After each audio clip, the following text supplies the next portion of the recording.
Boa noite a todos e todas, sejam bem-vindas e bem-vindos a mais um encontro do Sesc Catanduva, aqui pelo YouTube. Eu sou Mariane, sou técnica de programação do Sesc Catanduva e também técnica de referência dos programas Espaço de Brincar, Curumim, Juventudes e Trabalho Social para Idosos. Hoje nós teremos um encontro muito especial. Esta é uma ação relacionada ao projeto Cuidar de Quem Cuida, que nesta edição tem o tema Exercícios do Cuidar na Primeira Infância, Políticas Públicas, e pretende ampliar o alcance das perspectivas democráticas e cidadãs como dimensões qualitativas do cuidar por meio de uma visão transversal e multidisciplinar de políticas públicas. Hoje, nós vamos ter dois convidados muito especiais. Mas antes, nós vamos fazer aqui uma pequena apresentação, uma audiodescrição para os deficientes visuais. Eu sou uma mulher de pele branca, cabelos castanhos, olhos castanhos, estou vestindo uma blusa verde com algumas estampas de flores e tenho aqui um fundo branco. Temos também aqui a interpretação de Libras com o Luciano Germano, para também termos a acessibilidade para as pessoas com deficiência auditiva. Vou fazer a apresentação dos nossos convidados e, na sequência, já passar a palavra para eles. Temos aqui a Cláudia Vidigal, que é mestre em Psicologia Social, promotora dos direitos da criança e do adolescente há mais de 20 anos e atual líder da rede Urban 95 no Brasil. O Pedro Artung é advogado e trabalha com direito de políticas e direitos das crianças do Instituto Alano. Ele é doutor em Direito do Estado pela USP, com doutorado sanduíche e pesquisador visitante no Programa de Defesa da Criança pela Universidade de Harvard. É membro do grupo de trabalho da Unicef sobre governança de dados pessoais de crianças, pesquisador visitante do Max Planck Institute do Direito Público na Alemanha, docente e membro do painel técnico do curso de liderança executiva de Harvard e foi conselheiro do CONANDA, Conselho Nacional dos Direitos da Criança e do Adolescente, professor e coordenador da Clínica de Direitos Humanos Luiz Gama, da Faculdade de Direito da USP, e integrou em 2017 a equipe do Legal Policy Office do Alto Comissário das Nações Unidas para Direitos Humanos em Genebra. Bom, currículo e tanto que nós temos aqui dos nossos convidados. Quero mais uma vez agradecer. É uma honra ter vocês aqui para falar, preferencialmente aqui para os nossos educadores, e agradecer mais uma vez a parceria com a Secretaria Municipal de Educação do município de Catanduva e dos municípios ao nosso redor. É com muito prazer que eu chamo a Cláudia e o Pedro. Obrigada, pessoal. Olá, boa noite a todas e todos. Queria muito agradecer o convite do SESC, da Mariane, para que a gente possa debater hoje aqui esse tema tão importante. Meu nome é Pedro, eu sou diretor de Políticas e Direitos do Instituto Alana, sou um homem branco, estou usando um óculos redondo embaixo e quadrado em cima, uma camisa de linho bege e com uma parede branca atrás de mim. Fico muito feliz de estar nessa conversa, especialmente com a Cláudia Vidigal, que é uma colega, defensora e ativista dos direitos de crianças e adolescentes no Brasil, já foi secretária nacional, integrou o CONANDA também, e além de colega, é uma querida amiga, e é tão importante a gente construir esses laços de amizade nesses espaços, né, de ativismo, de busca pela melhoria das condições de crianças e adolescentes. Então, construir esses laços afetuosos, de cuidado um com o outro, eu acho que é isso que a gente vai conversar um pouco sobre isso hoje, é fundamental. E para começar a iniciar essa conversa, que não vai ter fim, gente. Conversar sobre direitos de crianças e adolescentes não tem fim.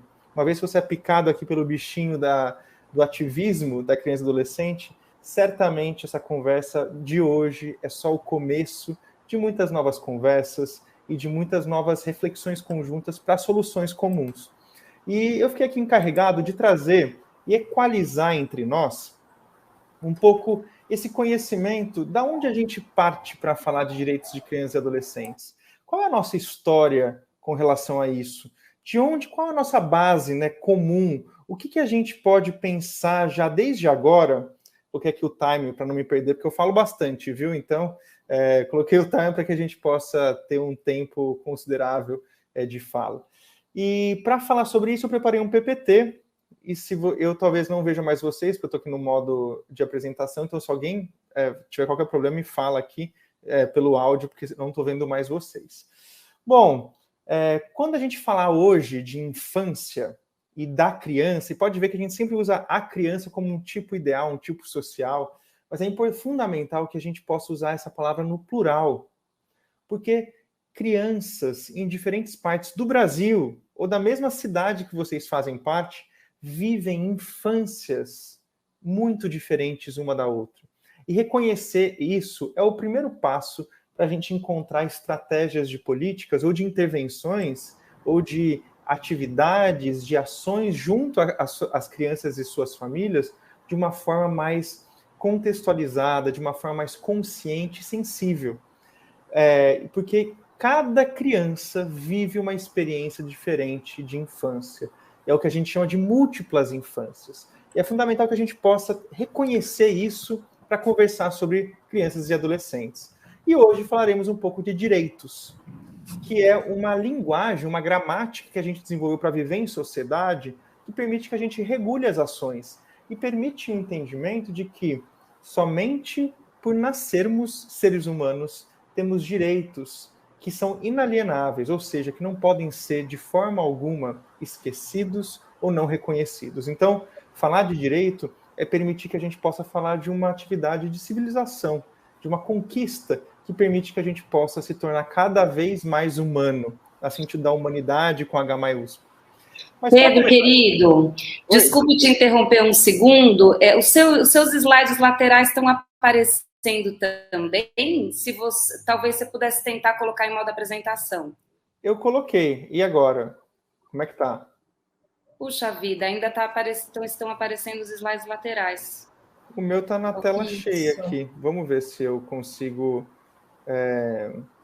parar a tela. Vou compartilhar de novo. Vamos ver se dá certo agora. Uma janela. Talvez compartilhar a tela inteira e aí colocar no modo apresentação. Isso. Vamos ver. Eu fiz isso. Vê se apareceu agora. Continua aparecendo na lateral aqui. Olha, não sei o que Dá para acompanhar, mas a gente pode fazer mais uma tentativa, só para ver se fica melhor. Tá bom. Talvez colocar só a tela do PowerPoint, Pedro. Vamos tentar?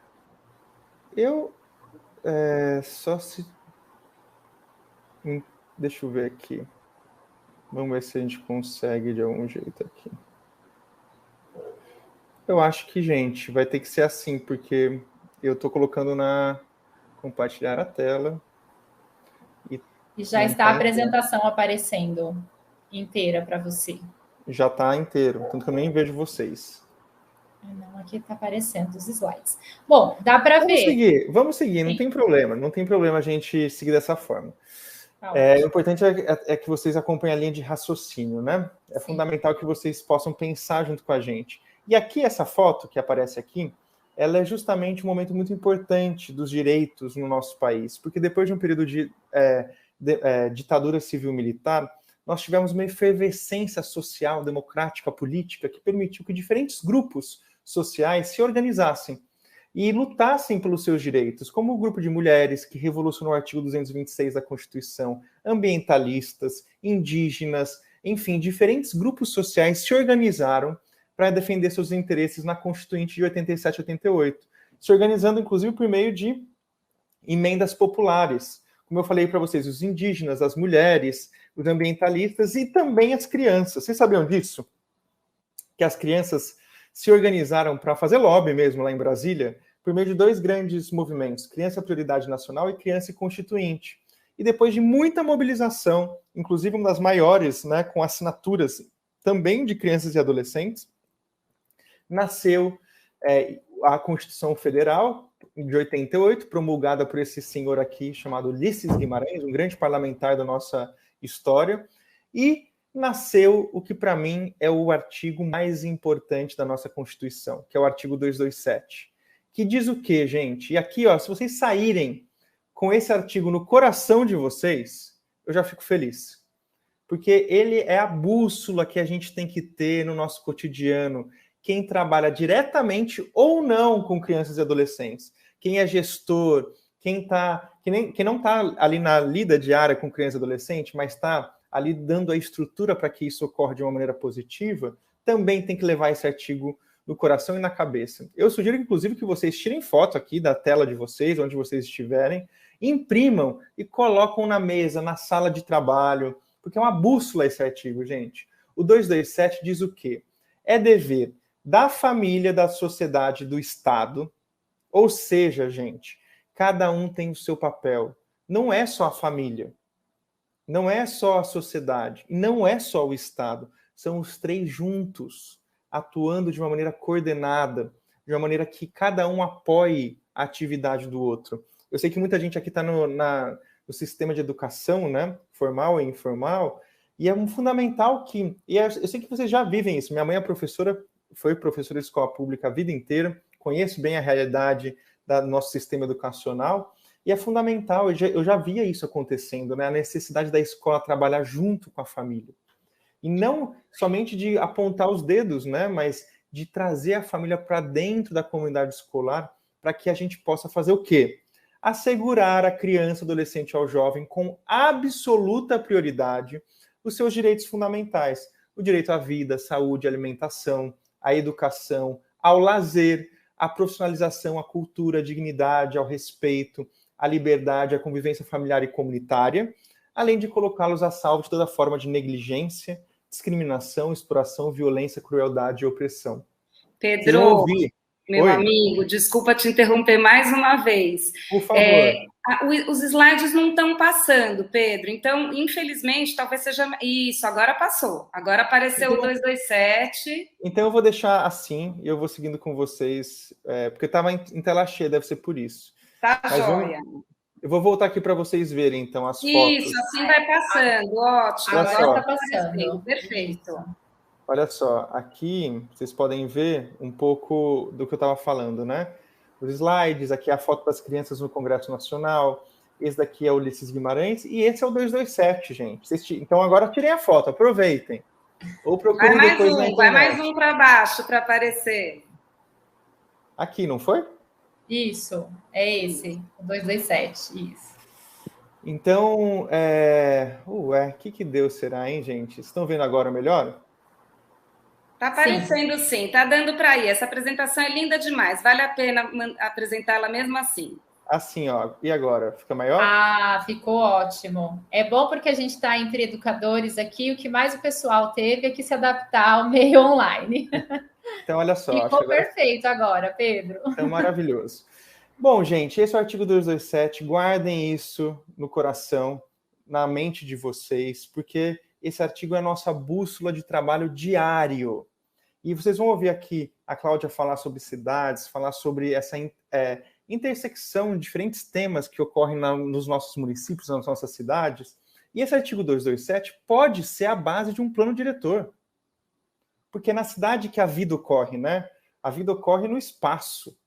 E é nesse espaço que a gente tem que fazer valer esse artigo. Por exemplo, o direito à vida, de caminhar com segurança nas calçadas, a saúde, de não respirar poluição, a alimentação, de ter um sistema alimentar saudável no entorno das nossas casas, que a gente não precise andar muito para comprar alimentos saudáveis, de educação, de ter uma escola perto, que a criança possa caminhar até a escola de maneira segura, de lazer na natureza, inclusive, né, em áreas verdes, como a Cláudia vai contar para vocês, de excelentes programas que eles têm fomentado, a profissionalização de morar perto do trabalho, e não só a criança ou o jovem, a jovem aprendiz, né, o jovem aprendiz, mas a família, para que a mãe e o pai tenham, inclusive, possibilidade de voltar mais cedo para casa, né, voltar rapidamente para casa para exercer o seu papel de parentalidade positiva, de cultura, de ter equipamentos culturais perto do domicílio, de vida em dignidade, com saneamento básico, enfim.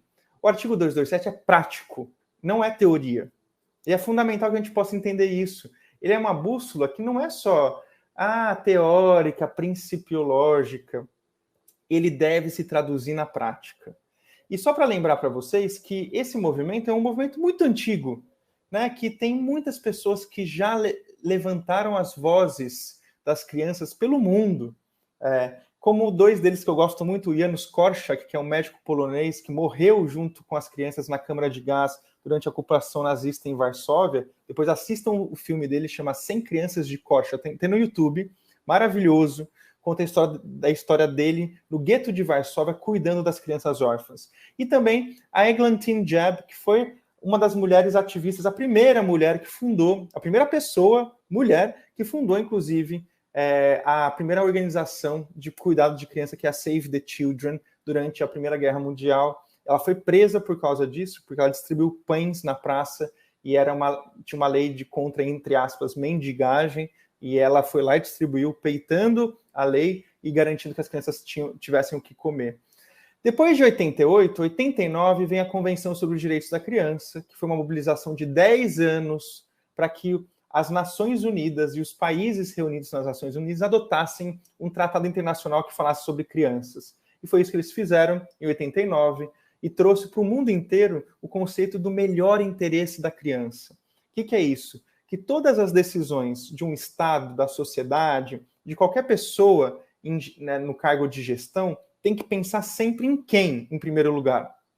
Na criança, seus direitos e no seu melhor interesse.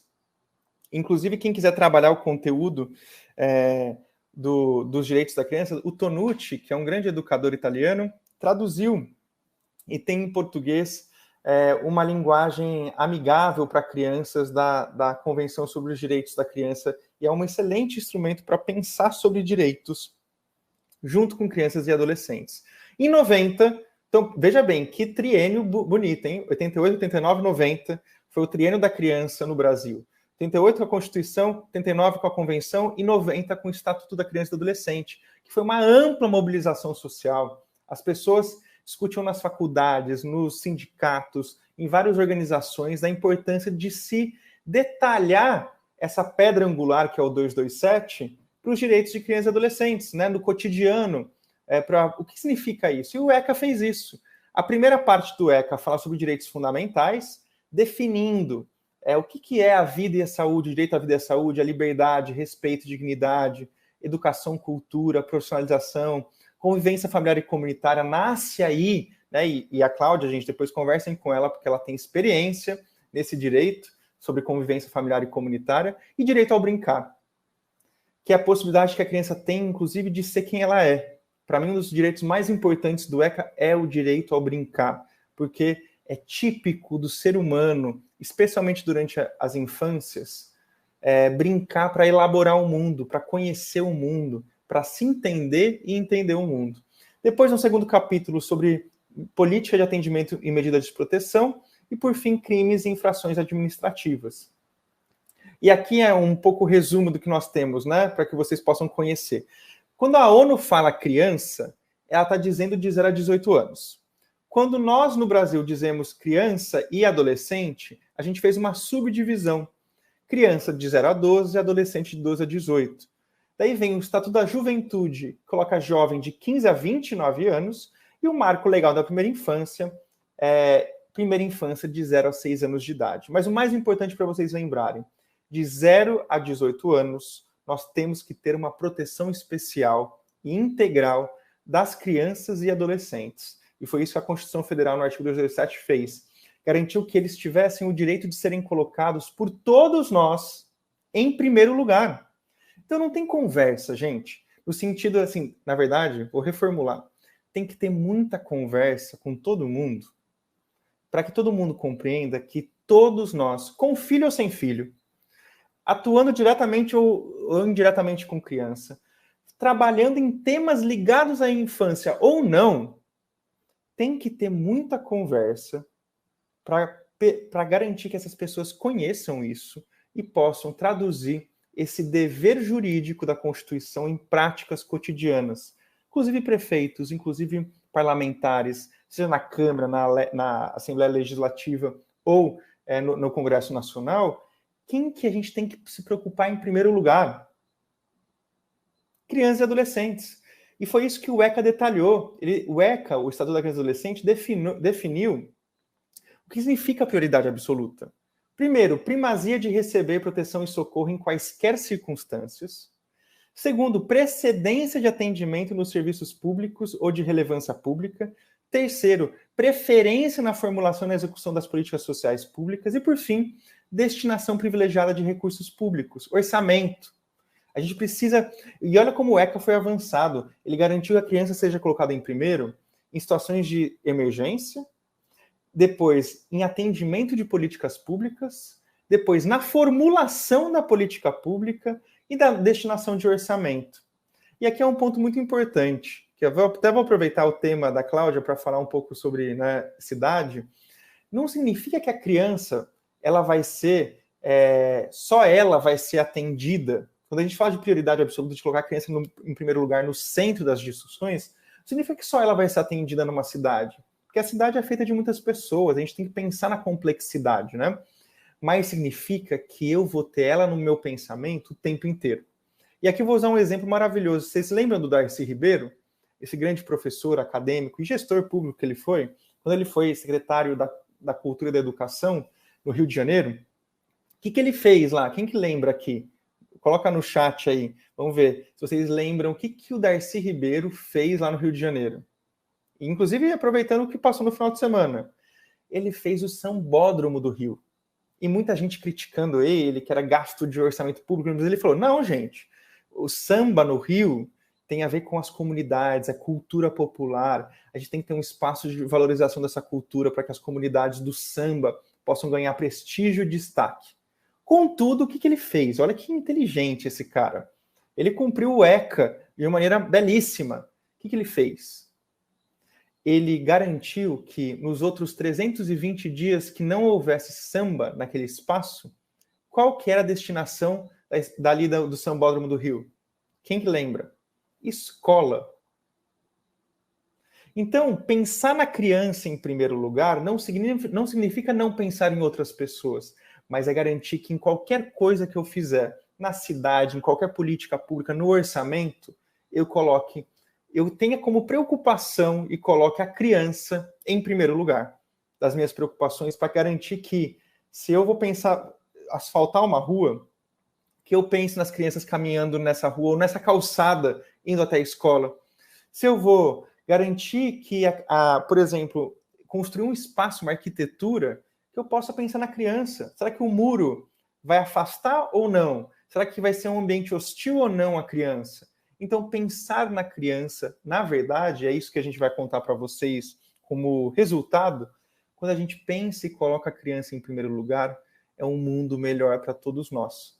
Uma calçada que uma criança caminha, né, que uma mãe e um pai possam empurrar um carrinho de bebê, vai ser uma calçada melhor para todos nós. Então, colocar a criança no centro da discussão dos nossos cotidianos é permitir que a gente possa ter um mundo melhor para todos nós. E aqui não é demagogia, gente. É ciência econômica, inclusive. O James Heckman, que é o Prêmio Nobel de Economia, apontou isso.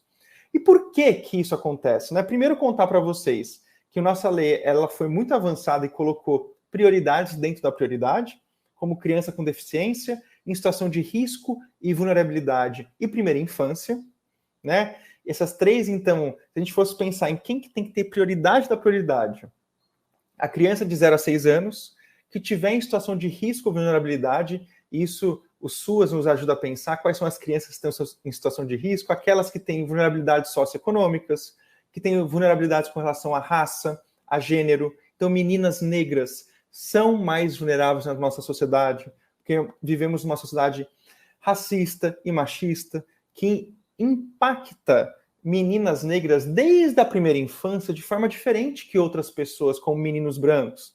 E aqui não é para gerar divisão social, para a gente pensar, não, estão gerando briga entre... Não é isso, gente. Mas as estatísticas mostram como essas meninas sofrem muito mais e têm uma dificuldade muito maior de ser criança, de poder ser criança que outras crianças. Lembra que eu falei para vocês de múltiplas infâncias?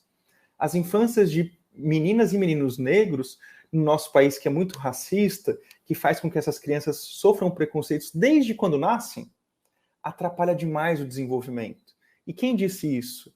Ciência. O Centro de Desenvolvimento da Infância da Universidade de Harvard mostrou como que o racismo, tanto o racismo estrutural como aqueles racismos do cotidiano, na relação entre pessoas, impacta o desenvolvimento da criança, que a gente chama de microagressões, que vão gerando um desconforto e uma sensação de ataque e perigo tão constante que pode, inclusive, gerar o famoso estresse tóxico, que depois eu conto um pouco mais para vocês.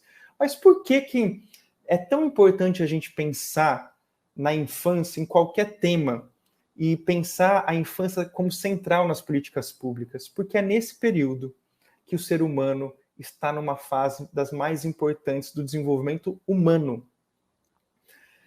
Durante a infância, quando o bebê nasce, que vocês podem ver, que está em verde aqui na tela de vocês à direita, existe o que a gente chama de alta produção neuronal, que a gente chama de neurogênese, que é quando as nossas células do neurônio, que compõem o nosso cérebro, começam a se desenvolver, a serem criadas, e os caminhos neuronais vão sendo criados de acordo com os estímulos e as vivências, experiências e a nossa própria genética em que a gente está inserido.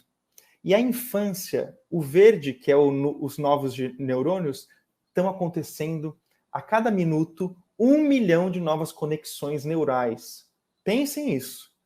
O cérebro de um bebê é como se fosse o Réveillon de Copacabana, gente.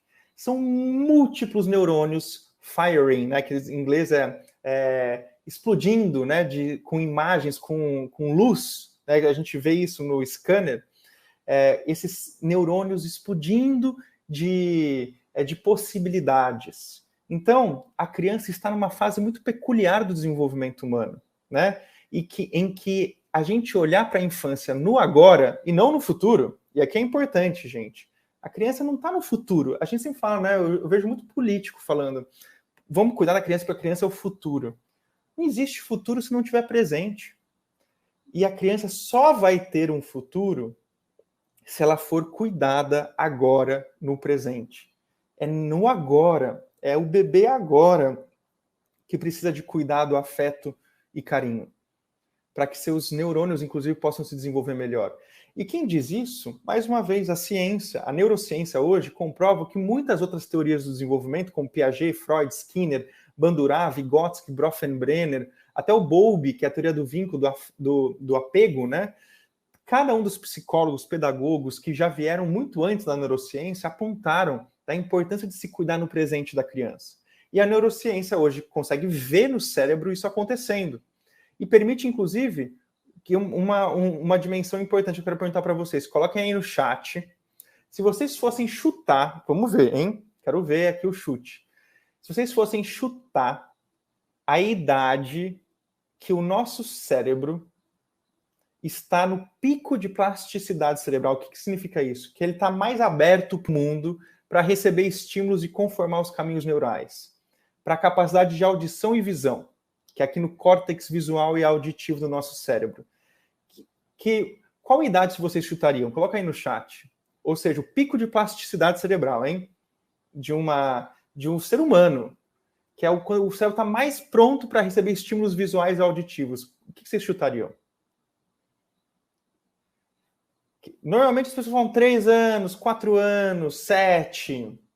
Vou mostrar aqui para vocês esse gráfico e é surpreendente. Eu nunca mais esqueci. Eu faço questão de repetir em qualquer fala que eu faço, porque isso muda a forma como a gente entende a infância. Ou as infâncias. 0 a 3 anos, 7, 6, 2. Pessoal, tão longe, hein, gente? Lá 7 anos. Mas olha aqui esse gráfico verde. Córtex visual e auditivo. Desce aqui a setinha, 3 meses de idade. Vocês viram isso? Um bebê recém-nascido, que a gente só acha que tem que dar de mamar, trocar a fralda, dar banho e botar para dormir, que é quase uma coisa, né? Não é nenhuma pessoa ainda, né? Muita gente fala assim, você nem pessoa ainda, é um bebê. É nesse momento que o bebê precisa de mais da fala, de explorar o mundo, da natureza, das diferentes colorações, porque é justamente aí que vão ter as bases da capacidade cerebral sobre as quais vão ser constituída a capacidade de visão e audição. Não é à toa que um bebê que só fica num ambiente fechado durante esse período, né, escuro, não desenvolve a visão. Sabiam disso? Que um bebê que fica num ambiente escuro o tempo inteiro durante esse período da vida, né, no começo, isso tem um impacto significativo no desenvolvimento do córtex visual, o que acaba, inclusive, possibilitando uma série de desafios visuais durante a vida. É fundamental a infância para o ser humano. E não é a infância do que vai vir a ser alguém no futuro, é a infância agora. A condição da infância, ela é essencial para a condição da humanidade. Não existe ser humano sem infância. E se a gente não tivesse a infância, nós seríamos muito menos humanos, porque a infância constitui muito do que é a própria humanidade. E é muito doido, né? Já estou aqui finalizando, infelizmente, a nossa conversa, que não vai ter fim, tá? Vou voltar aqui para a gente conversar mais vezes, mas vocês já viram como na nossa própria linguagem a gente coloca a criança como menor? Só porque às vezes ela é menor de altura ou ela é mais jovem, a gente desqualifica a criança? Quero ver, quando vocês vão xingar um adulto, por exemplo, aí, xingar o marido ou a esposa, o que vocês falam para ele, normalmente? Larga de ser criança, para de brincar comigo e vai trabalhar. Tudo que é da criança, a gente maltrata na língua, chamando a criança, às vezes, de menor. Ou o famoso, que todo mundo já ouviu ou já disse, cala a boca, moleque, que você não sabe do que você está falando. Cala a boca, moleque, você não sabe o que você está falando. A criança, infelizmente, apesar de ter sido reconhecida no direito como um sujeito de direitos, ela ainda não foi reconhecida na nossa sociedade, dentro das nossas famílias ou das nossas escolas, como um sujeito relacional. O bebê ainda não foi reconhecido como um sujeito relacional, que eu posso conversar. E não é que eu preciso conversar com esse bebê para ele desenvolver a linguagem, para ele entender que o balbuciar dele, né, que aquela fala, o balbucio, vai virar a linguagem. E quem dá o entendimento e a conceituação da linguagem é o diálogo. Eu preciso conversar com as crianças. Eu preciso cuidar delas de uma maneira afetiva, porque mais uma coisa que a neurociência traz são nas relações afetuosas de cuidado e que existe o que a gente chama de fita isolante do neurônio. É um processo químico, na verdade. Quando a gente está feliz, quando a gente está num ambiente que é acolhedor, que a gente se sente seguro, nosso corpo libera serotonina, libera uma série de substâncias que ajudam no quê? Na conformação da bainha de mielina, que é uma camada, não sei se é de gordura, mas não é uma camada de mielina no entorno do neurônio, que é como se fosse um selante para o neurônio. E os impulsos neuronais caminham mais rápido dentro do cérebro. Se isso não ocorre, existe um processo que a gente chama, que inclusive, se isso não ocorre de forma constante, e se o oposto ocorre, que é violência, que é negligência, inclusive emocional, constante na vida dessa criança, começa um processo que a gente chama de estresse tóxico, que é a falta de cuidado, de um cuidado amoroso ou ou o excesso de situações de estresse ou de violência constante como vítima ou como observador da violência dentro de uma casa, que liberam toxinas que acabam virando o que era algo positivo, que o estresse ajuda a gente a sobreviver a algumas coisas, mas o que podia ser positivo vira tóxico, e o que faz com a bainha de mielina desrompe e os nossos impulsos neuronais se perdem no cérebro. Olha que importante a vida, a experiência das infâncias para um ser humano. E aqui não acaba, só para quem já não trabalha só com criança, mas trabalha com adolescente, importante. A segunda janela de oportunidade é durante a adolescência.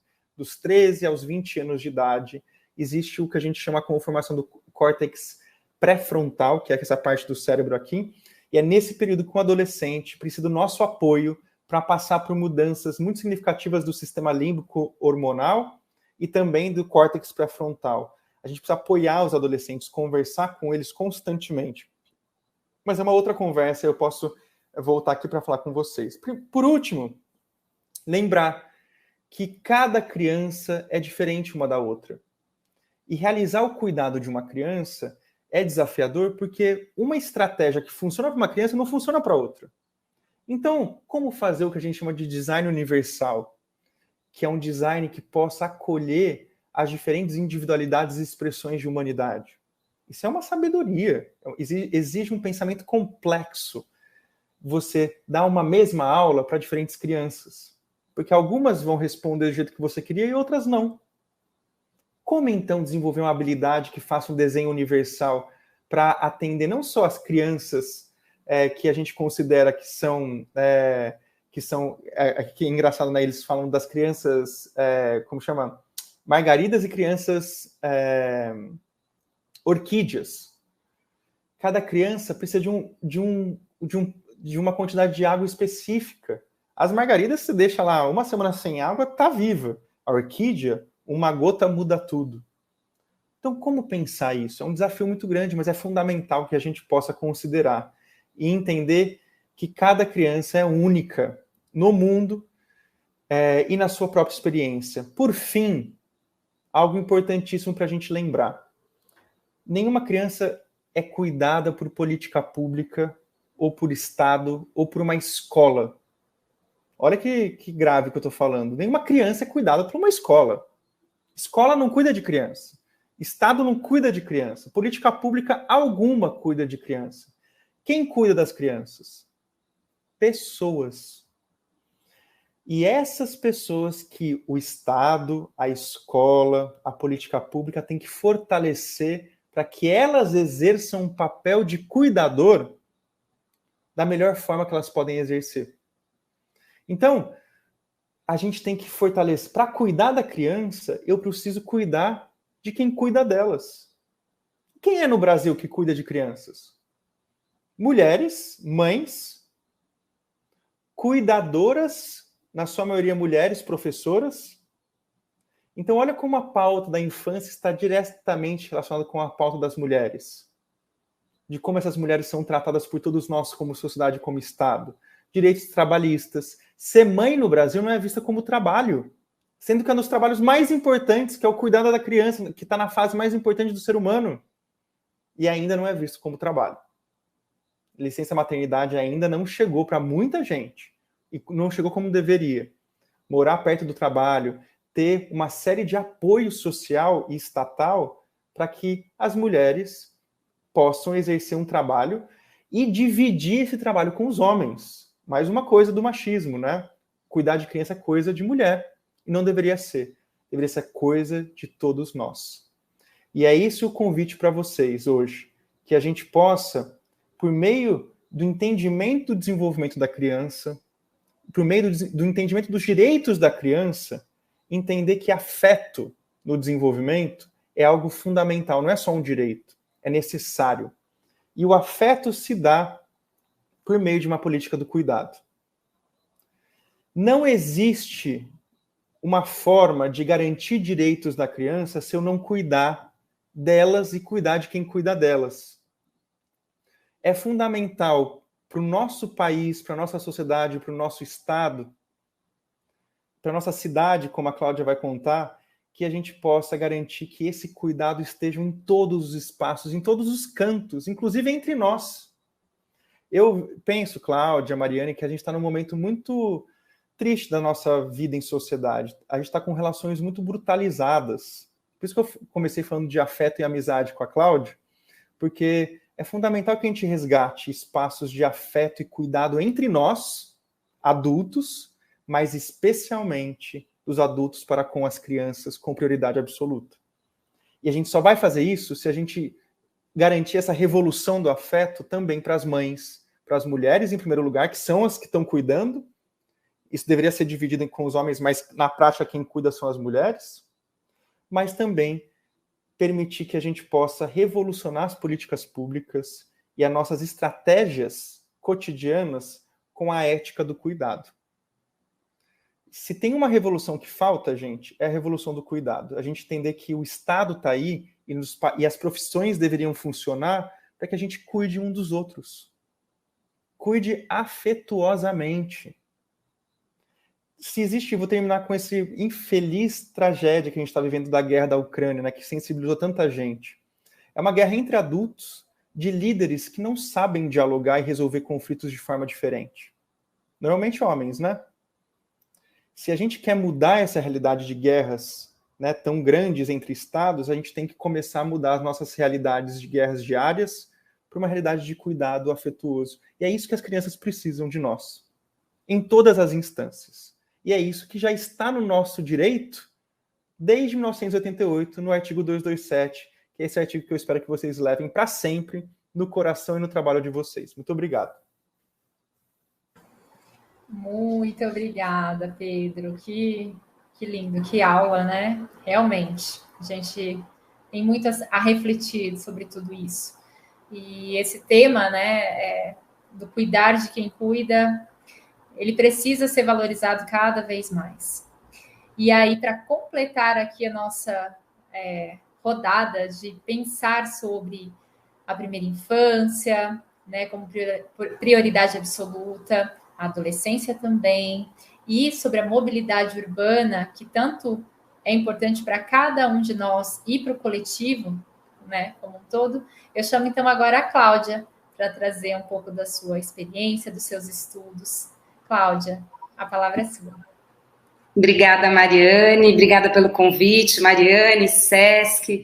É sempre uma honra, né, poder estar aqui dialogando com o SESC, com os parceiros do SESC, com a casa cheia do SESC. Então, muito obrigada pela oportunidade de estar aqui com vocês hoje. Bom, deixa eu me descrever. Eu sou uma mulher branca, eu tenho cabelos castanhos, meus cabelos são um pouquinho abaixo da linha do ombro, até que bastante abaixo da linha do ombro. Eu estou de óculos, algo novo, eu tenho 47 anos, agora não estou enxergando muito bem, então agora é direto de óculos. Estou com uma blusa vermelha, de manga comprida, estou em São Paulo hoje. Aqui à minha direita tem um abajur aceso, à minha esquerda tem um vaso e tem um quadro atrás de mim também. Bom, eu vou começar, assim, só falando um pouquinho da minha trajetória, né? Eu trabalho, eu até vi que eu me descrevi como promotora, eu não sou promotora de justiça, né? Eu sou uma pessoa que trabalha, como vocês todos, educadores que escolheram estar hoje aqui, na tarde de hoje, educadores, parceiros da educação, membros da comunidade que se entendem como parte do problema e parte da solução para uma vida melhor, para um futuro melhor, para uma cidade melhor. Eu trabalho há um pouco mais de 20 anos, principalmente com crianças e adolescentes que foram separados das suas famílias e que precisaram, então, morar num abrigo, ou numa instituição de acolhimento, ou numa família acolhedora, que é a nossa defesa bastante nesse momento, né, que a gente amplie os serviços de acolhimento em família no Brasil. Mas eu acho que essa vivência toda, né, das crianças que estão nos abrigos, foi me trazendo cada vez mais a importância da convivência comunitária, não só da convivência familiar, que é lógico que tem muita importância, mas quando eles perdem também esse direito de conviver com a sua própria família, qual a importância da convivência comunitária? E o que faz com que a gente possa chamar um lugar, um bairro, um grupo de pessoas de uma comunidade? Como é que a gente retoma esse espírito comunitário? Para que o artigo 227, que o Pedro falou, né, que é dever do Estado, família e sociedade, ele possa realmente ser implementado na íntegra. Porque a família vai lá fazendo a sua parte, às vezes ela falha, como no caso dessas crianças. Mas também porque o Estado já falhou com essas famílias em muitos momentos. Então, assim, esse triângulo entre Estado, família e sociedade, a gente não pode prescindir de nenhum deles. O Estado tem o seu lugar, a família tem o seu lugar e a sociedade tem o seu lugar. E se a gente não consegue criar, né, espaços sociais, comunidades, bairros, lugares de convivência, a gente rouba a oportunidade da sociedade de fazer o seu papel, de participar do processo educativo, de trazer a diversidade, porque muitas crianças convivem ali nos seus ciclos familiares, ou mesmo na escola, né? Vai da família para a escola, da escola para a família. E a diversidade de raça, a diversidade de idades, a diversidade de situações, de jeitos de viver, de jeitos de brincar, de culturas da infância. Quão lindo é ver uma criança brincando com outra, aprendendo uma brincadeira com outra, uma brincadeira muito diferente, que uma sabe, a outra não conhecia, e uma ensina para a outra. Os primos ali brincam sempre ali, na casa do avó de gato mia, na casa do outro eu vou brincar de pega-pega. Aqui a gente tem, né, tem as culturas das brincadeiras familiares, mas quão linda é a diversidade dos encontros das crianças nos espaços públicos que podem brincar juntos, inventar novas brincadeiras juntos. Então, quando a gente fala de cidade para as crianças, a gente não está falando só da mobilidade, a gente não está falando só dos espaços públicos, a gente está falando de novo do artigo 227, de onde as políticas públicas se materializam, onde a criança está, onde ela vive, e onde a família vive, e muitas vezes ela mesma pode ser objeto de estresse tóxico, ela mesma, a família. Porque se ela tem que sair de manhã já atrasada, 1h30 de trânsito, pegou um ônibus lotado, em pé, aí ela vai para o trabalho, no trabalho ela não teve espaço, não pode ligar para casa, falar com a família em alguns momentos, porque é muita correria e não dá tempo, a gente vai ficando até cansado, né? E aí chega no final do dia, de novo, o ônibus, mais não sei quanto tempo, distante. Quando ela chega em casa, ela está, os pais estão já imersos no estresse tóxico, que também os impede de operar no seu melhor. Então, o estresse tóxico, sem dúvida nenhuma, ele foi um termo cunhado para nos ajudar a compreender que não é qualquer estresse, é um estresse que realmente impede o desenvolvimento. Ele foi cunhado para a gente olhar para o desenvolvimento da criança, mas ele pode atingir qualquer um de nós. E é por isso que é muito importante esse tema desses encontros, né? Que não foi um encontro, né, Mariane? O SESC está aí. Eu já participei de um outro encontro do Cuidar de Quem Cuida, acho que quase um ano atrás, com o Vital de Donê. Quer dizer, é uma cultura de cuidar de quem cuida. Não é um evento, não é um momento, não é uma ação para a gente cuidar de quem cuida. É uma cultura em que a gente valorize o cuidar, como o Pedro falou, a gente valorize o afeto, valorize o cuidar, e a gente crie práticas, né? A gente seja disciplinado o suficiente para criar práticas de escuta, de parar e poder olhar um para o outro, de valorizar o que a gente já construiu junto, de valorizar quem a gente é enquanto rede, né? De valorizar o orgulho que a gente tem de quando o SESC e Catanduva organizam um evento, saber que as pessoas vêm, elas participam no chat, elas chegam cedo, como foi hoje, elas começam a fazer suas perguntas, seus comentários, elas fazem parte, né? Elas não estão aqui como espectadoras, somos todos protagonistas do artigo 227, né? Ou somos todos, em algum momento, ausentes. Então, se em algum momento estivermos ausentes, lembremos, é nosso dever, é meu dever, Cláudia, como família, se for Estado em algum momento, acho que muitos de vocês representam o Estado. Qualquer funcionário público é Estado. Ele está representando o Estado. Então, ele está ali no lugar do Estado. Aliás, professores, olha a importância, né, gente? O professor, ele é o Estado, muitas vezes ele é a família, ele é também a sociedade. Ele está ali no triângulo, em vários momentos, de formas diferentes. E que bom, Porque ninguém escolhe ser educador ou professor por alguma razão que não seja muito profunda de desejo de cuidar, de transformar, de ensinar, de oferecer o seu melhor. Então, essas pessoas que fizeram essa escolha, né, que é uma escolha que eu considero que não é uma escolha técnica, é uma escolha técnica política. É uma escolha política você ser professor, você ser educador, você trabalhar na rede de educação. E veja, quando eu falo educador, eu entendo qualquer pessoa que se relacione com a criança e que comece a se enxergar dessa forma. Que eu posso falar, eu não tenho nada a ver, isso não é comigo, ela não é minha filha, não tem nada a ver comigo, eu não sou educadora. Só que não, né, gente?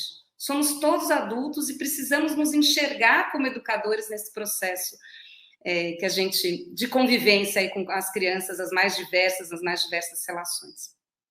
Bem, eu vou falar um pouquinho, então, fui convidada para falar de um outro lugar que ainda nem me apresentei por esse lugar, que é o lugar de representante da Fundação Bernard Van Leer no Brasil.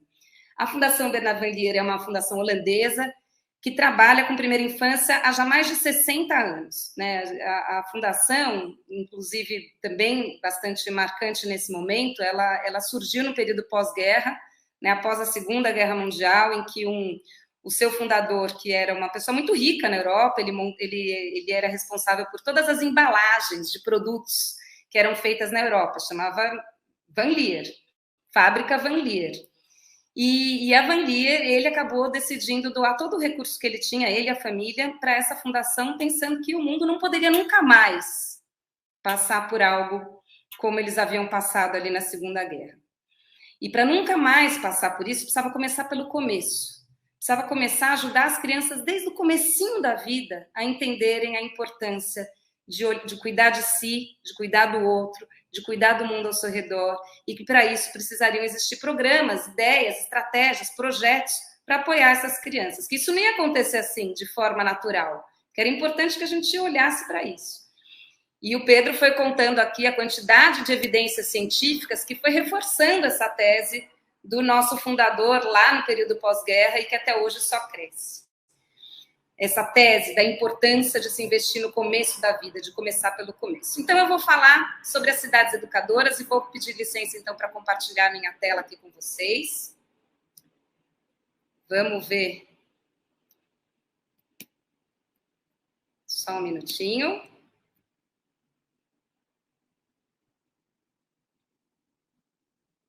Apareceu meio bagunçado a impressão? Tá um pouquinho bagunçado. Peraí, deixa eu tentar fazer uma coisinha aqui. Peraí, vamos ver. E agora? Agora deu certo. Então tá bom. Então vamos lá. Cidades educadoras. Cidades educadoras. Quando a gente fala de educadoras, a gente está falando da educação como toda oportunidade de aprendizado e crescimento.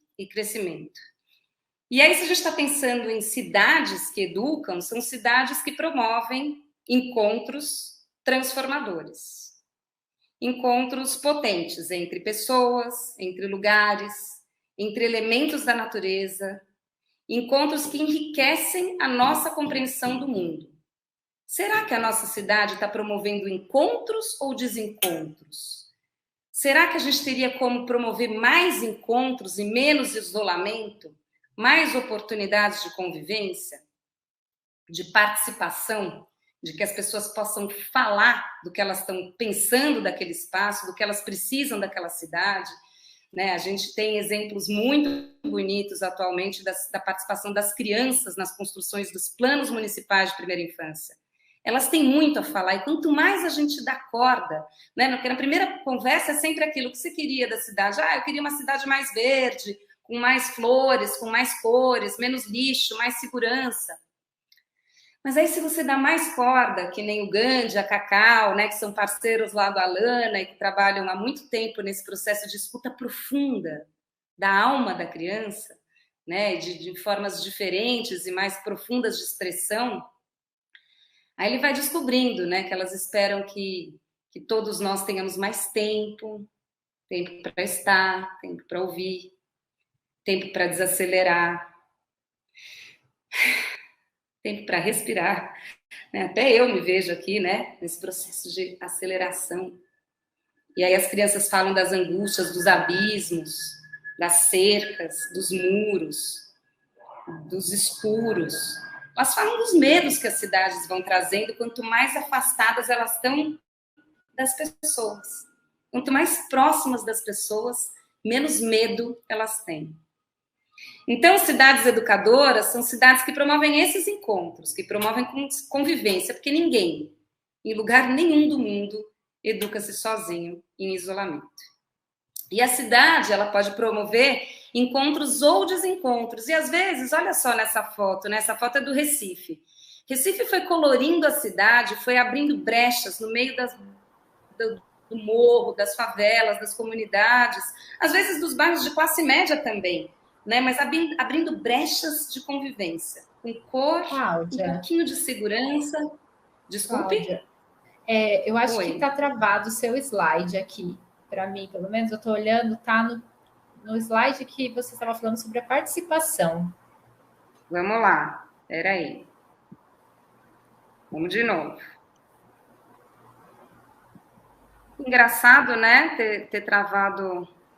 Às vezes é um pico da internet, ele deixa de. Vamos só ver aqui se vai. Só um minuto. Aqui foi?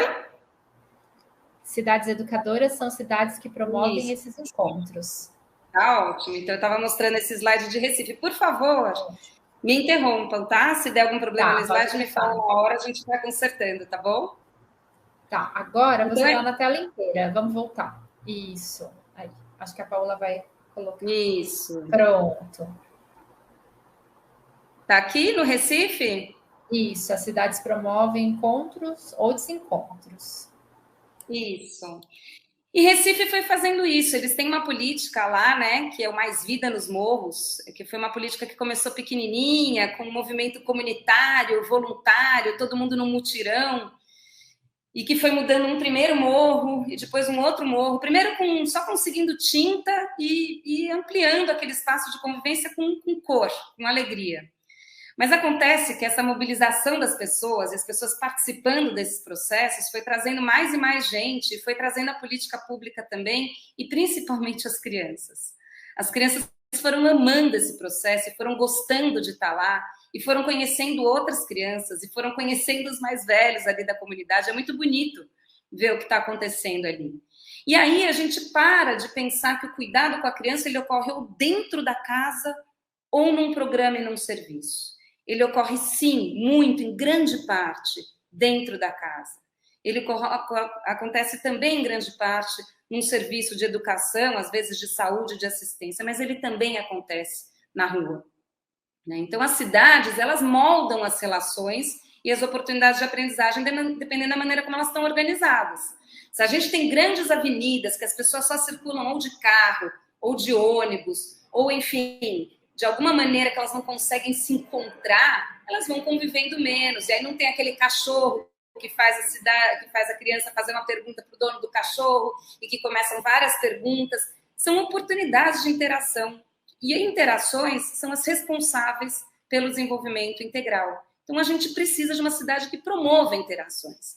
E as interações, elas ocorrem aqui, no âmbito dos bairros, das ruas, dos espaços públicos, aí pensando principalmente em praças, parques, mas às vezes o que a gente chama também de microparques, né? Ou da frente do SESC, a frente da escola, aquele lugarzinho onde acontece a saída.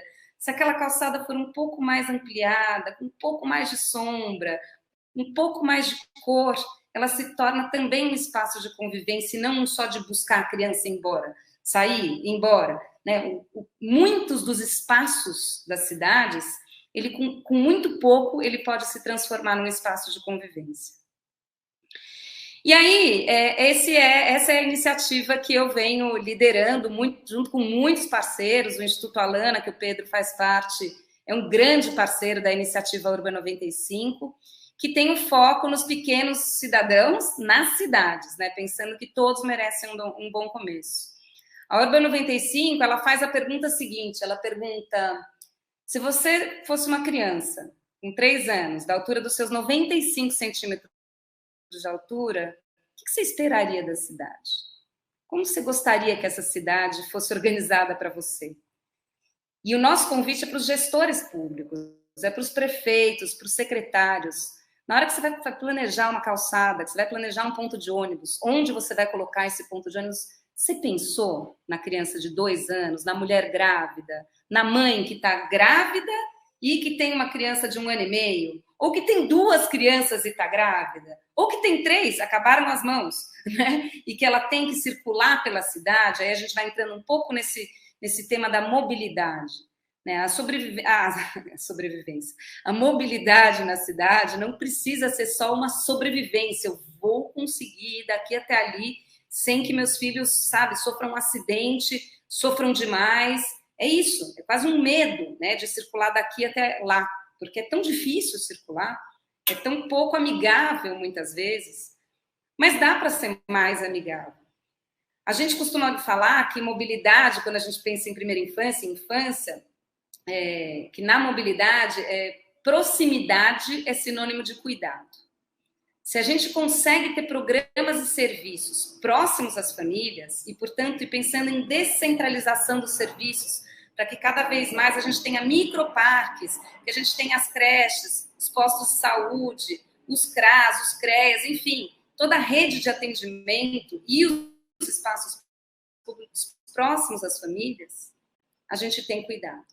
Porque a gente está oferecendo o bem mais precioso que a família, que a criança precisa, que é o tempo. O tempo dos pais, o tempo da mãe, o tempo dos avós, para estar com eles. Eu vou passar aqui rapidinho, acho que essas questões o Pedro já falou um pouquinho mais, que é assim, o cérebro do bebê, né?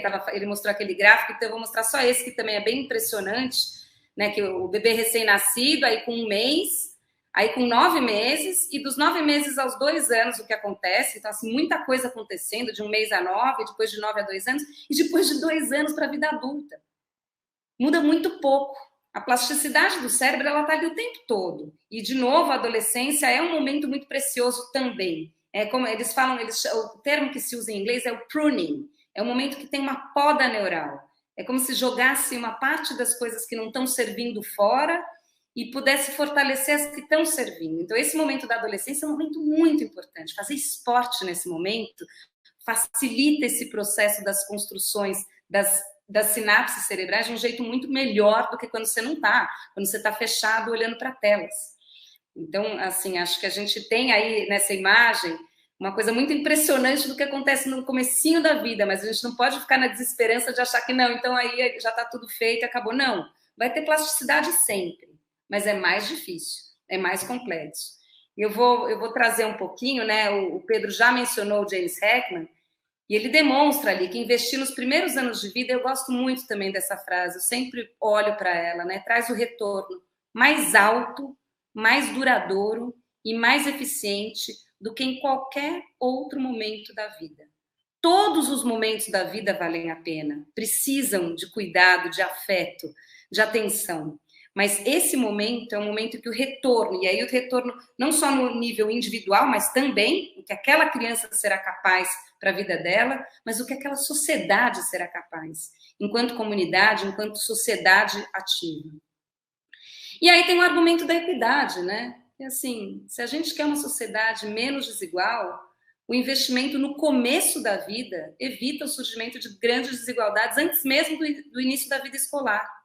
Né, tem benefícios de curto prazo, como melhor saúde, melhor cognição, maior prontidão escolar.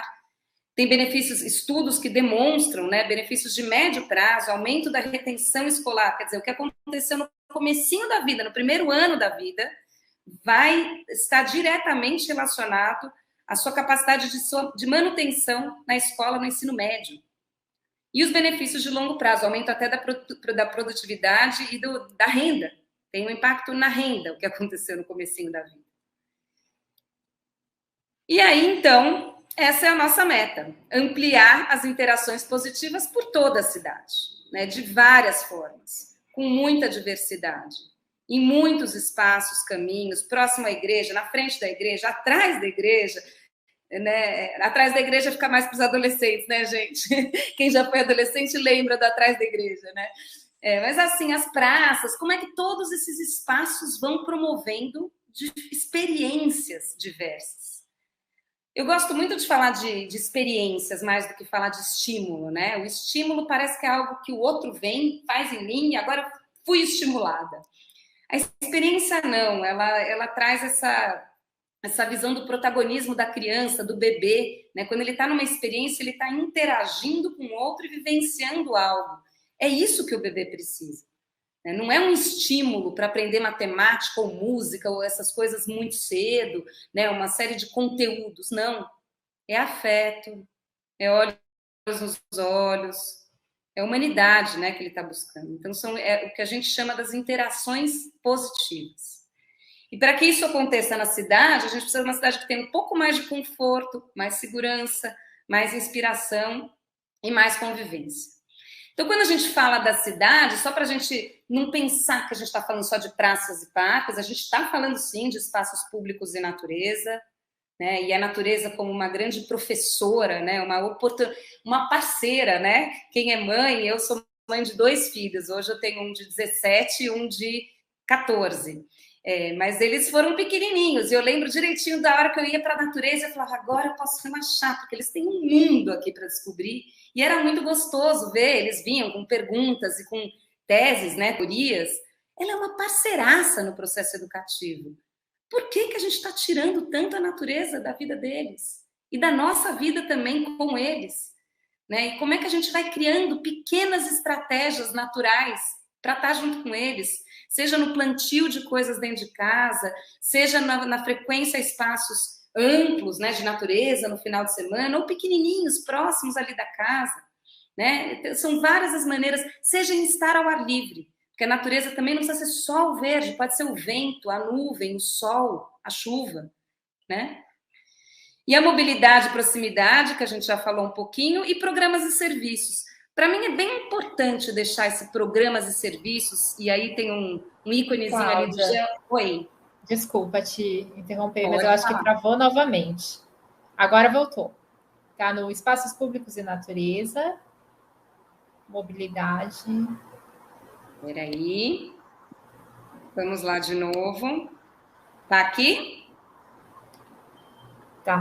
Isso, ó, espaços públicos e natureza, mobilidade e proximidade, programas e serviços. Isso, eu falava dos programas e serviços com esse íconezinho do georreferenciamento. E eu sei que a gente está terminando, eu tenho mais uns 5 minutinhos, pode ser, Mariane?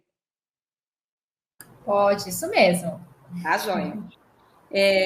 Bom, os programas e serviços, porque eles precisam existir, eles precisam se qualificar, porque às vezes nessa fala, né, que a gente traz essa visão da cidade, parece que a creche, a escola, os programas e serviços não aparecem tanto. Mas eu coloco aqui porque eles são fundamentais, são principais. Mas hoje a gente tem, né, no Brasil, um pouco menos de 36% das crianças que frequentam creches. A gente tem um número baixo ainda das crianças pequenininhas que vão às creches, que têm acesso à creche.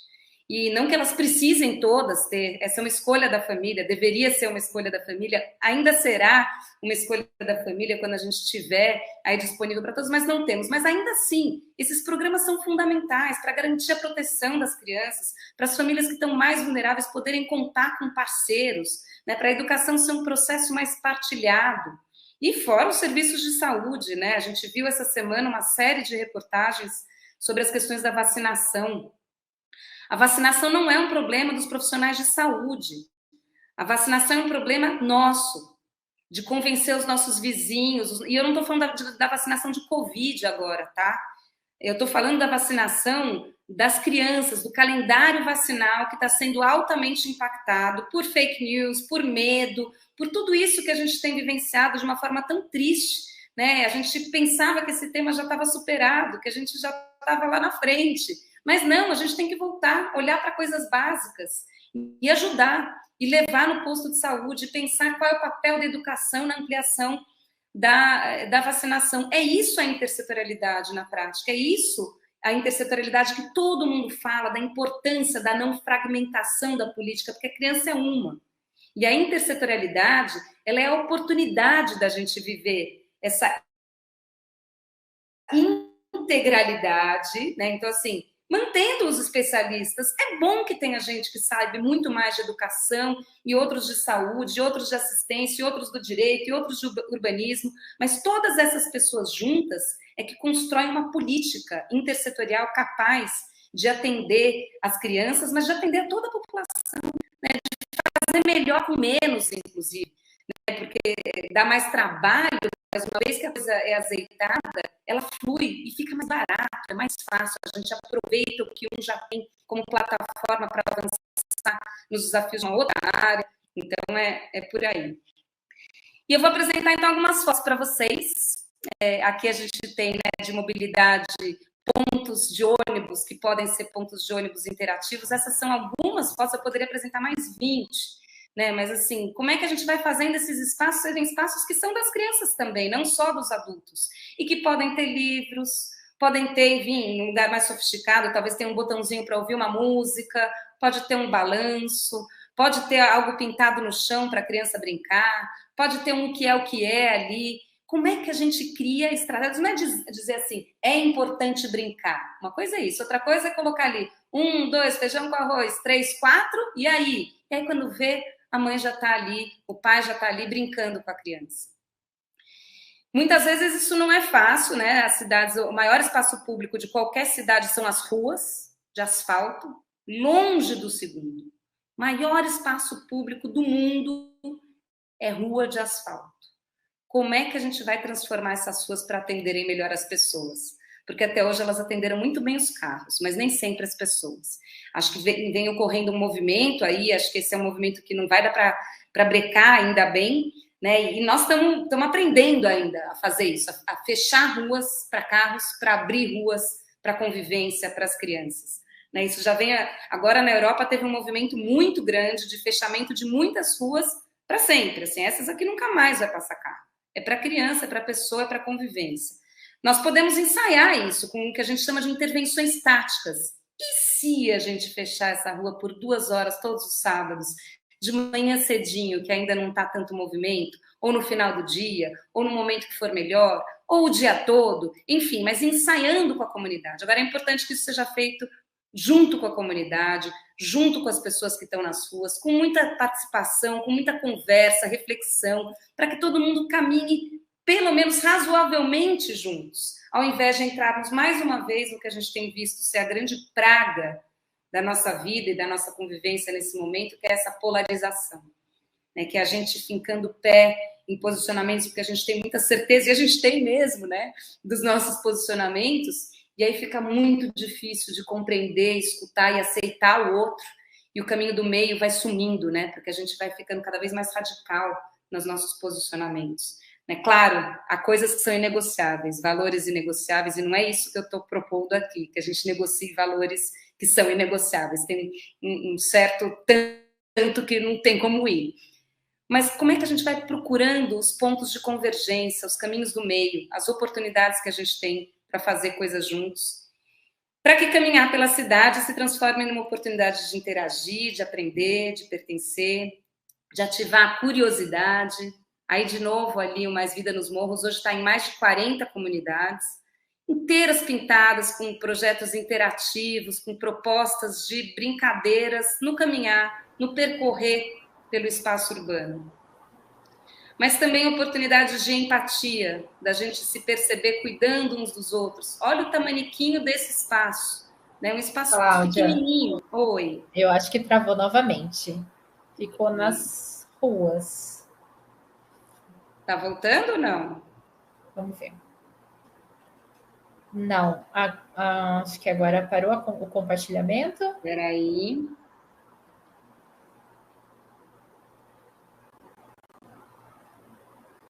Só um segundo. Estou terminando. Agora entrou. A parte mais linda da apresentação, que são as fotos, né? Ó, tem uma foto de uma mulher com uma criança. Isso, ela mesma. É isso. E aí, empatia. Isso. E aí, esse microparque. Isso para dizer que nem sempre os espaços urbanos precisam ser super sofisticados, pelo contrário, às vezes eles são meio remendadinhos mesmo, ainda não conseguimos atingir a estética desejada ou desejável, mas dá para criar estratégias para que as crianças possam brincar, e as mães também. A gente sabe da questão da saúde mental, né, do problema da saúde mental que assolou todos nós, e que bom que esse é um dos benefícios da pandemia, foi todos nós nos tornarmos mais conscientes dos problemas que nos afligem, da nossa própria saúde mental, e poder seguir cuidando disso. E saber que para cuidar da saúde mental a gente precisa do outro, a gente precisa de encontro. E os adultos também precisam de encontro. E quem está com criança pequena precisa ainda mais, para poder falar das suas aflições, das suas dúvidas, das oportunidades, dos seus aprendizados. Essas mães se encontram sempre ali, né, no final do dia, no Recife, na rua, ali no espaço público, para amamentar, para bater papo, para rir um pouquinho da própria desgraça, às vezes, né, elas brincavam, a gente ri um pouco da própria desgraça, mas ela fica bem menor. E fica mesmo. A gente não muda tudo com encontros assim, mas a gente muda bastante dentro da gente quando a gente se sente membro de uma comunidade, participante dessa comunidade. E aí, fazer na cidade alguns invisíveis visíveis. Essa mania que nós, enfim, que alguns tiveram em algum momento, que acharam que era interessante esconder os nossos rios, as nossas nascentes, fingir que eles não existem. Coisa mais linda do mundo, vamos dar lugar para eles, que eles passem pela cidade, encontrem seus caminhos pela cidade, as crianças vão brincar, vão encontrar oportunidades de brincar, em pequenos espaços simples, naturais. Qualquer cantinho pode se tornar um espaço de convivência, de interação, de movimento, de exploração sensorial, às vezes com tanto carinho que nem esses mosaicos foram sendo construídos e foram implementados e foi crescendo ali numa calçada longa, com muitas oportunidades de exploração sensorial, e de movimento, porque criança é movimento. A gente, né, também, quantas vezes a gente se vê e encontra, né, aquele desejo do controle da sala de aula, e todo mundo senta, fica, cada um na sua cadeira, de costas uns para os outros, sentados, quietos, parados. Será que é esse mesmo processo educativo que a gente sonhou, que a gente acredita? Como é que a gente ousa transformar? Lembrando que criança é movimento, é curiosidade, é exploração. Lembrando que a criança quer aprender, tem interesse, tem uma esponjinha ali, louca para aprender, para interagir, para se jogar nessas fontes de água aí, que primeiro tinham só na Europa, agora estão nas cidades amazônicas, estão em Jundiaí, estão em uma série de cidades, e participar, que elas tragam sua voz, ali a calçadinha da fama, onde cada uma delas pode pôr a sua mão e se sentir parte da construção da cidade, né? A gente tem ali as rodas de conversa participativa, mini grupos. Elas querem ser protagonistas e elas devem ser protagonistas, porque a gente espera um mundo diferente, a gente quer ver essa mudança e elas têm ali, elas têm muitas coisas preciosas para trazer, elas têm um olhar menos viciado, elas estão mais prontas para falar coisas que nós ainda não, né, que nós perdemos, né? Nós perdemos. Mas é preciso acreditar mesmo nesse processo participativo, não fazer dele um processo pro forma. Vamos lá, participação, o que eu quero, é isso. Não, é o tempo para que a criança de fato possa se expressar e contribuir. E aí mais algumas poucas ideias, as ruas de brincar também, ela pode começar com uma coisa muito simples. Às vezes a rua de brincar, ela coloca 2 cavaletes, alguns ícones, faz umas corridas, giz. E assim a gente começa. Essa foi a primeira rua de brincar de Uruçuca, agora ali na Bahia. Aconteceu faz alguns poucos meses. E ela pode se sofisticando e se ampliando para toda a comunidade. Eu vou só apresentar aqui um pouco para vocês, né? Na iniciativa Urba 95, hoje a gente tem a alegria de contar com 24 cidades parceiras. E fica aqui o convite, né, para a Cataruva vir com um pouco conosco, vir participar dos encontros, dos webinars, conhecer um pouco mais a rede, as iniciativas que a gente está trazendo. A gente fez questão, e eu gosto muito desse mapa, de ir construindo um mapa cada vez mais inclusivo, com cidades em todas as regiões do país, e com todos os tamanhos, né? Alcinópolis tem 3 mil habitantes, a gente tem São Paulo com mais de 10 milhões, tem Fortaleza, tem Pelotas, cidades de fronteira como Boa Vista, como Brasileia, na fronteira com a Bolívia, no Acre, para valorizar todas essas infâncias, a diversidade das nossas infâncias brasileiras e a riqueza, né? O que uma pode aprender com a outra, com uma cidade pode protagonizar, ensinar para a outra.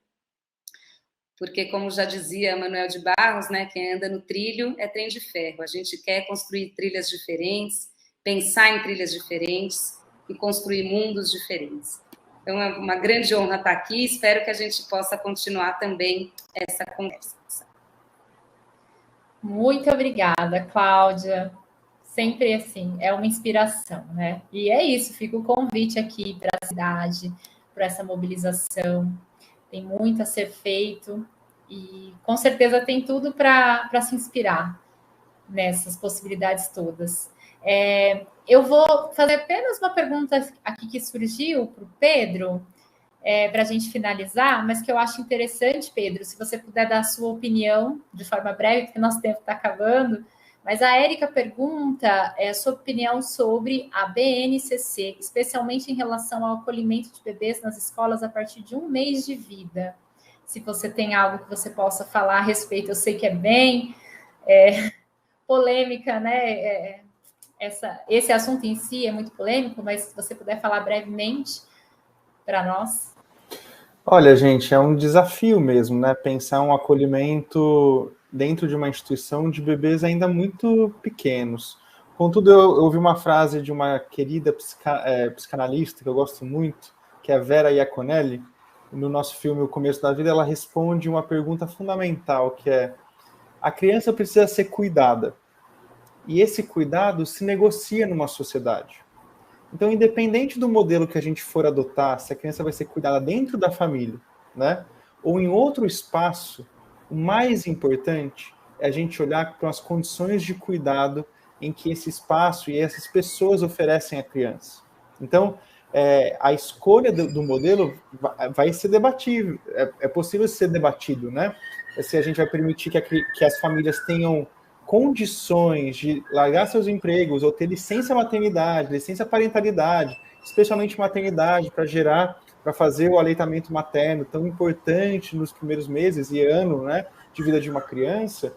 Mas se isso não é possível por diferentes fatores, nós, como sociedade, a gente deve se organizar para realizar um cuidado alternativo, né, ou um cuidado por outras instituições de maneira qualitativa.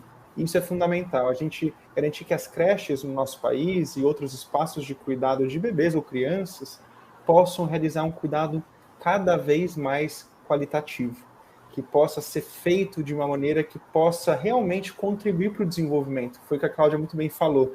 Não é só de estímulo para a criança, é de relação, de experiência. Um bebê, no começo, como eu mostrei para vocês, né, nos gráficos, e a Cláudia também reforçou, precisa de relação, precisa de conversa constante, que a gente chama de bate-bola, né? Que é uma relação responsiva. Pergunta e resposta. Um bebê responde? Responde. De forma diferente que você está esperando. Não é na linguagem do adulto, né, que você está esperando, mas de outra forma. Então, é fundamental que a gente possa garantir o cuidado, seja o modelo que a gente escolher como sociedade. Mas, sem dúvida, o mais importante, aqui, trazendo para a Érica, é o fortalecimento das famílias. Países, né, que têm um IDH que a gente considera excelente, investiram nas famílias, investiram em licença maternidade, licença parentalidade, né, também do homem, divisível entre homem e mulher, ou casais, né.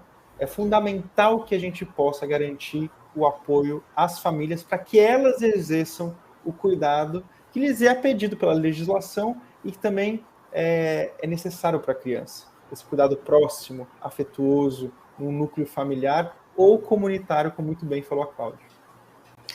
Muito bem. Bom, o nosso tempo está chegando ao fim. Quero mais uma vez agradecer ao público que esteve com a gente aqui. Foi muito importante para nós. O SESC, né, tem como premissa trazer esses debates, trazer essas reflexões, principalmente voltados aí à primeira infância, que está dentro do nosso programa Espaço de Brincar, que, para quem não sabe, nós temos, né, o espaço físico, o espaço de brincar no SESC Catanduva, para bebês, crianças e famílias de 0 a 6 anos. Fica o convite para todo mundo conhecer também. Vou passar a palavra para vocês fazerem as considerações finais aqui. E, mais uma vez, agradecer por vocês aceitarem nosso convite e estarem aqui conosco. Obrigada, Cláudia. Obrigada, Pedro. Obrigada, Mariane. Eu vou terminar pegando o gancho do que o Pedro trouxe, né, da centralidade na família. Cuidar de quem cuida, cuidar das famílias também. As políticas públicas, elas precisam criar estratégias cada vez mais fortes para cuidar das famílias, para que elas melhor cuidem dos seus bebês. Como o Pedro falou, os países mais desenvolvidos têm, é assim que tem caminhado como política, mas isso está na Convenção dos Direitos da Criança, isso está no Estatuto da Criança e do Adolescente, isso está no SUAS, na centralidade da família, do atendimento.